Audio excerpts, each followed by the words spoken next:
ito na mga balita pinag-uusapan sa net ang ating Web Hit It. Web Hit It number 1 mula sa shine.yahoo.com. Pinakamahal na one-bedroom condo sa buong mundo nagkakalaga ng $22 million o katumbas na mahigit 930 million pesos. Teka, mali pala ang picture. There you go. Yan ang penthouse ng 10-story building na The House Minami Azabu sa Tokyo, Japan, na may kabuang sukat na 4,400 square feet. Mas malaki pa kumpara sa ibang pangkaraniwang bahay. Kumpleto rin ang mahal na condo na ito ng amenities at features tulad ng fireplace, media room, professional-grade kitchen, terrace, at jacuzzi. Sa laki ng condo na yun, dapat talaga kumpleto sila. Kasi laki sila ng isang compound. At meron pa silang sarili lang napakaubod ng laking garden. Ang ganda naman niya. I wonder though, who was able to buy it and who is living there? Laki. Ang mahal. 930 million pesos. Can you imagine?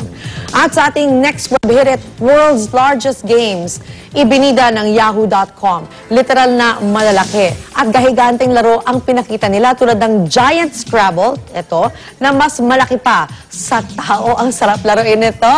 Narin din ang largest dodgeball game sa Canada na sinalihan ng 4,979 na katao at ginamitan ng 1,250 na bola.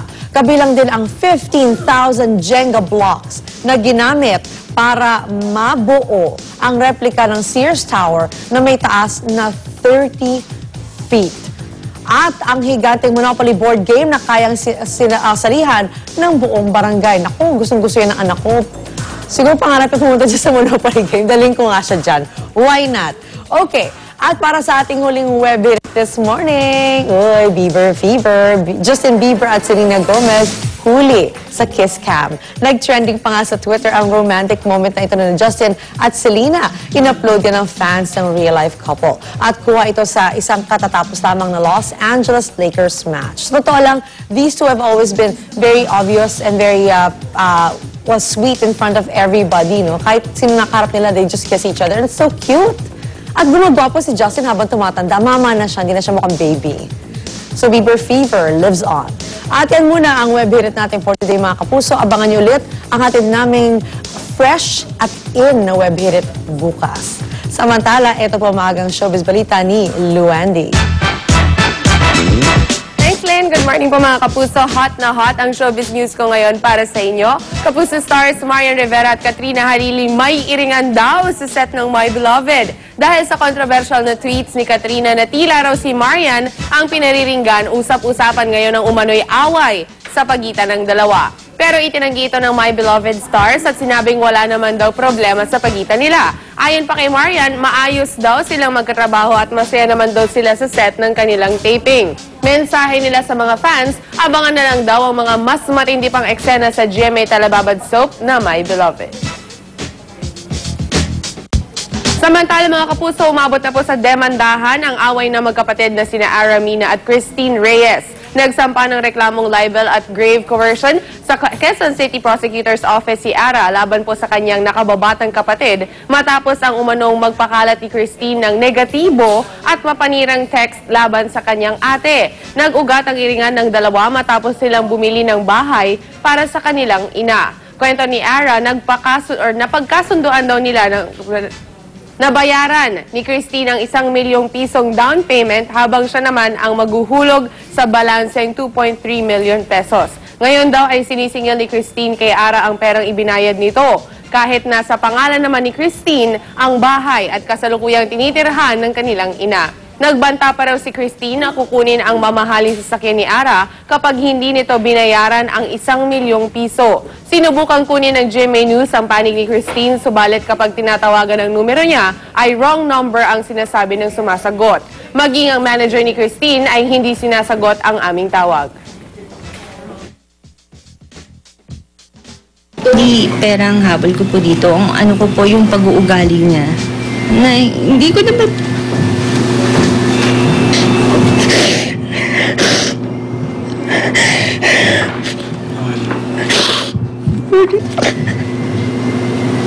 Sorry, Tito Dar, kasi hindi ko kalain na magagawa niya sa akin yun eh. Ang mismong kapatid ko nagsasabi ng gano'n.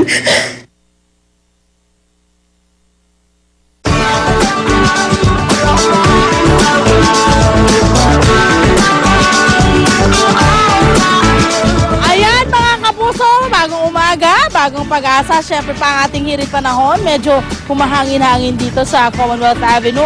Pero tuloy-tuloy pa rin po ang tinatawag nating reach of high pressure area, lalo po dito sa Luzon. Siyempre magkakaroon po tayo ng mainit na panahon at wala hong mga pag-ulang nakikita. Kahapon po naitala ang 34.8 degrees Celsius na kainitan, mga alas 3 daw po yan ng hapon. Ang buong bansa makakaranas po ng mga maulap na kalangitan, may mga pag-ulan lalo sa hapon at sa gabi. So mag-expect na pala tayo ng mga ganong pag-ulan. Okay, sunrise natin 5:40 ng umaga at ang ating sunset ay 6:11 ng hapon. Narito naman po ang mga weather condition at temperature sa iba pang bahagi ng Pilipinas. Tandaan niyo po mga kapuso, sa kahit ano pa mang hamon ng panahon, manatiling alerto at hinahon. Good morning sa mga girls ng 2B dyan sa North EDSA. And belated happy birthday sa akin pang mag-kids sa Baby J.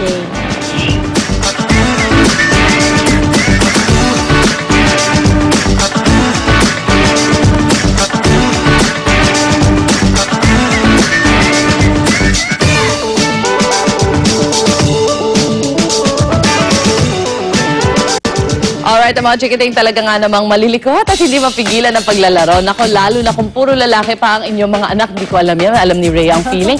Alam niyo ito mga mami at daddy at parang naging playground na po ang bahay ninyo. Kaya eto po, may solusyon dyan. Bakit hindi nyo sila dalhin sa isang kitty paradise kung saan katutak ang magagawa at matatakbuhan nila. Eto at bibida sa atin yan ni Tony Pet mula sa Bonifacio Global City sa Taguig. Good morning, my friend! Oo, wala sa. Kung gusto nila ng talent, papadala ko yung mga. Ang lapit. Good morning, my friend! Nandito tayo ngayon sa isang lugar where thrills rule ang active fun sa The Fort Taguig.